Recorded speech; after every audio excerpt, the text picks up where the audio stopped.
My dear மக்களே, நான் தான் உங்க தெற்கு தங்கச்சி பேசுகிறேன். எல்லாரும் எப்படி இருக்கீங்க?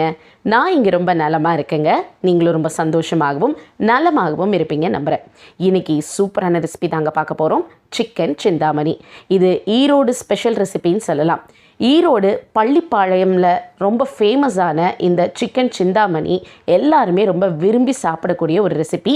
ரொம்ப சிம்பிளான இன்க்ரீடியன்ஸ் வச்சு சூப்பராக செய்யலாம். ஸோ இது எப்படி செய்யலான்னு பார்க்கலாமா? அதுக்கு நம்ம வீடியோக்குள்ளே போகணும். ஸோ வாங்க வீடியோக்குள்ளே போய் இது எப்படி செய்யலான்னு தெரிஞ்சுக்கலாம்.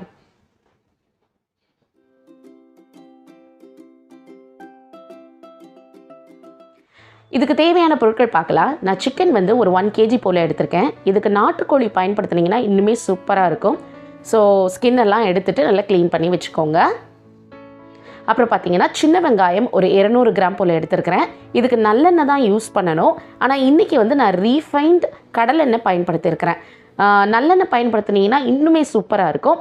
அப்புறம் மிளகாய் பார்த்தீங்கன்னா வற்றல் மிளகாய் வந்து ஒரு 18 எடுத்துக்கிட்டேங்க. அதை எடுத்து அதை நல்லா ஒடிச்சு அதுக்குள்ளே இருக்கக்கூடிய சீட்ஸ் எல்லாம் கொட்டிட்டு எடுத்து வச்சுக்கோங்க. கல்லுப்பு தேவையான அளவு எடுத்துக்கோங்க. மஞ்சள் தூள் தேவையான அளவு எடுத்துக்கோங்க. ரொம்ப சிம்பிளான இன்க்ரீடியன்ஸ் தாங்க. இப்போ வாங்க எப்படி செய்யலான்னு பார்க்கலாம். நான் அடுப்பில் ஒரு பெரிய கடாய் போட்டிருக்கேங்க. கடாய் வந்து நல்லா ஹீட் ஆனதுக்கப்புறமா நம்ம வந்து தேவையான அளவு எண்ணெய் சேர்த்துக்கலாம். எண்ணெய் வந்து இதுக்கு கொஞ்சம் கூட சேர்த்துக்கிட்டா நல்லது. ஏன்னா வெங்காயம் நல்லா வதங்கி வரணும், அதுக்காக கொஞ்சம் கூட சேர்த்துக்கலாம். நல்லெண்ணெய் பயன்படுத்துகிறனால கண்டிப்பாக அது உடம்புக்கு ஆரோக்கியமாக இருக்கும். ஸோ நீங்கள் வந்து நல்லெண்ணெய் யூஸ் பண்ணுங்கள், அது இன்னுமே நல்லாயிருக்கும். இப்போ சின்ன வெங்காயத்தை அதை நல்லா சேர்த்து நம்ம நல்லா வதக்கி எடுத்துக்கலாம். இது வந்து பார்த்திங்கன்னா கோவை சைடில் வந்து வித்தியாசமாக செய்வாங்க. சிந்தாமணி சிக்கன் அது வந்து எப்படி பண்ணுவாங்கன்னா இஞ்சி பூண்டு இடித்து போடுவாங்க. வற்றல் மிளகாய் வந்து அரைச்சி போடுவாங்க. ஸோ அது கொங்கு பெல்ட்டில் இருக்கிறவங்க வேறு மாதிரி, கொங்கு சைடில் இருக்கிறவங்க வேறு மாதிரி சமைப்பாங்க. இது ஈரோடு வந்து பார்த்திங்கன்னா நீங்கள் ஈரோடில் வந்து பள்ளிப்பாளையத்தில் இந்த சிக்கன் வந்து ரொம்ப ரொம்ப ஃபேமஸுங்க. இவ்வளோ தான் இன்க்ரீடியன்ஸ், இவ்வளோவே தான். ஆனால் இந்த டேஸ்ட் பார்த்திங்கன்னா அவுட் ஆஃப் த வேர்ல்டாக இருக்கும்.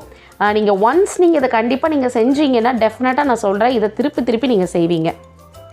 இப்போ பார்த்தீங்கன்னா அந்த எண்ணெயிலேயே நம்ம தேவையான அளவு மஞ்சள் தூள் சேர்த்துக்கலாம். மஞ்சள் தூள் நம்ம சேர்க்கும் பொழுது அந்த எண்ணெயில் வந்து அந்த ஃப்ளேவர் வந்து நல்லாவே நமக்கு கிடைக்கும். அது மட்டும் இல்லாமல் நம்ம வெங்காயத்துலேயும் நம்ம சிக்கன்லேயும் நல்லா வந்துட்டு அந்த மஞ்சள் வந்து நல்லா கோட்டாகணுன்னா அந்த மாதிரி எண்ணெயில் போடுறது நமக்கு நல்லாயிருக்கும். அப்புறம் பார்த்திங்கன்னா மிளகாய் வற்றல் இதில் வந்து கொஞ்சம் கூட தான் நம்ம சேர்த்துக்கணும். ஏன்னா காரத்துக்குன்னு இது நம்ம வேறு எதுவுமே சேர்க்க போகிறதில்ல. இஞ்சி பூண்டு அந்த மாதிரி மசாலா ஐட்டம்ஸு இல்லைன்னா கரம் மசாலா அந்த மாதிரி எதுவுமே சேர்க்க தேவையே கிடையாது. வெறும் மிளகாய் வற்றல் தான். மிளகாய் வற்றல் நீங்கள் என்ன பண்ணுங்கள், உங்களுக்கு காரத்துக்கு எவ்வளோ தேவையோ அதை எடுத்துகிட்டு அந்த மிளகாய் வற்றலோட காம்பை கிள்ளிட்டு உள்ளே இருக்கக்கூடிய சீட்ஸ் எல்லாம் நீங்கள் எடுத்துட்டு தான் இதில் நம்ம சேர்த்துக்கணும். இல்லைன்னா காரம் அதிகமாகிடும். அதனால் வந்து நீங்கள் அந்த சீட்ஸ் எல்லாம் ரிமூவ் பண்ணிவிட்டு அதுக்கப்புறமா நீங்கள் இதில் சேர்த்துக்கோங்க. இப்போ இதெல்லாம் நம்ம சேர்த்து நம்ம நல்லா வதக்கிக்கலாம். ஸோ ஓரளவுக்கு நல்லா வதங்கி வந்த பிற்பாடு இதில் இப்போ நம்ம என்ன சேர்க்க போகிறோம்னா கல்லுப்பு. ஸோ நீங்கள் கல்லுப்பு பயன்படுத்தி பாருங்கள், உண்மையாகவே ரொம்பவே சூப்பராக இருக்கும். அது மட்டும் இல்லாமல் கிராமங்களில் அவங்க அந்த ஈரோடு பள்ளிப்பாளையத்தில் வந்து இது எப்படி செய்வாங்க அப்படின்னு பார்த்தீங்கன்னா மண் சட்டியில் பயன்படுத்துவாங்க. ஸோ மண் சட்டியில் வந்து இதை அவங்க செய்வாங்க. நாட்டுக்கோழி எடுத்து செய்வாங்க. அது மட்டும் இல்லாமல் நல்லெண்ணெய் பயன்படுத்துவாங்க. இந்த கல்லுப்பு சின்ன வெங்காயம் இதெல்லாம் சேர்த்து செய்கிறதுனால உங்களுக்கு வந்துட்டு ரொம்ப ரொம்ப ஆரோக்கியமாக இருக்குங்க. நிறைய பேர் சொல்லுவாங்க சிக்கன் வந்து ஹீட், அதை நம்ம சாப்பிடக்கூடாது. அப்படி கிடையவே கிடையாது. நல்லெண்ணெய் பயன்படுத்தும் போது அது வந்து குளிர்ச்சி தரக்கூடியது. இன்னொன்று சின்ன வெங்காயம் உடம்புக்கு ரொம்ப ரொம்ப நல்லது. ஸோ இதெல்லாம் சேர்த்து செய்கிறதுனால இது ஒரு மருத்துவ ரீதியாக வந்து அவங்க இதை சமைச்சு சாப்பிட்ருக்காங்க. அதிகப்படியாக வந்துட்டு ஒரு ஃபீவர் இருக்கும்போது காரசாரமாக ஏதாவது சாப்பிட்ணுன்னு தோணும் இல்லைங்களா, அந்த மாதிரி நேரங்களில் எல்லாம் நாட்டுக்கோழி எடுத்து நல்லெண்ணெய் பயன்படுத்தி இந்த மாதிரி வந்து பள்ளிப்பாளையம் சிக்கன் சிந்தாமணி செய்து அவங்க சாப்பிடுவாங்க.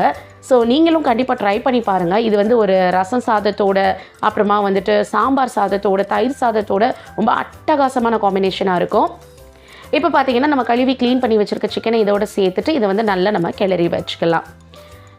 கிளறும்போது பார்த்து நல்லா எல்லாமே இடத்துலையும் விரைவு வர மாதிரி நல்லா கிளறி விடுங்க. நீங்கள் வீட்டில் நீங்கள் மண் சட்டி வச்சுருந்தீங்கன்னா தாராளமாக நீங்கள் மண் சட்டியில் சமைக்கலாம். அப்படி இல்லாட்டினா அயன் கடாயில் செஞ்சு பாருங்கள், ரொம்ப சூப்பராக இருக்கும். நீங்கள் செஞ்சுட்டு ஒன்றும் இல்லை, நல்ல சுட சுட சாதத்தில் கொஞ்சமாக நீங்கள் வந்துட்டு இந்த சட்டியில் அதை போட்டு விரவி நீங்கள் சாப்பிட்டு பாருங்கள், அதோட டேஸ்ட்டே சூப்பராக இருக்குங்க. ஸோ இதெல்லாம் நல்லா வதக்கிட்டு அப்படியே நம்ம மூடி வச்சிட வேண்டியதான். ஸோ ஒரு 10 மினிட்ஸ் கழித்து நல்லா அடியில் நீங்கள் இடையில நீங்கள் கிளறி விட்டால் போதும், அது சூப்பராக ரெடி ஆகிடும். இப்போது நீங்கள் திறந்து பார்த்தீங்கன்னா ரொம்ப சூப்பரான கமகமன்னு நம்மளுடைய சிக்கன் சிந்தாமணி ரெடியாக இருக்குது. அப்புறம் என்னங்க, நீங்களும் ஃப்ரெண்ட்ஸ் அண்ட் ஃபேமிலியோட இதை செஞ்சு சாப்பிட்டு என்ஜாய் பண்ணுங்கள். இது ரொம்ப ரொம்ப சூப்பராக இருக்குங்க, ரொம்ப ரொம்ப சுவையாக இருக்கும். ஸோ கண்டிப்பாக இந்த சிக்கன் சிந்தாமணி உங்களுக்கு பிடிச்சிருக்குன்னு நினைக்கிறேன். இந்த வீடியோ உங்களுக்கு ரொம்ப பிடிச்சிருந்தா லைக் பண்ணி, ஷேர் பண்ணி, கமெண்ட் பண்ணி, மறக்காமல் தெற்கு தங்கச்சி சேனலுக்கு சப்ஸ்கிரைப் பண்ணுங்கள். இதே மாதிரி இன்னொரு வீடியோவில் நான் உங்களை மீட் பண்ணுற வரைக்கும் எப்பொழுதுமே சந்தோஷமாகவே இருக்கணுங்க, சிரிச்சுக்கிட்டே இருக்கணும்.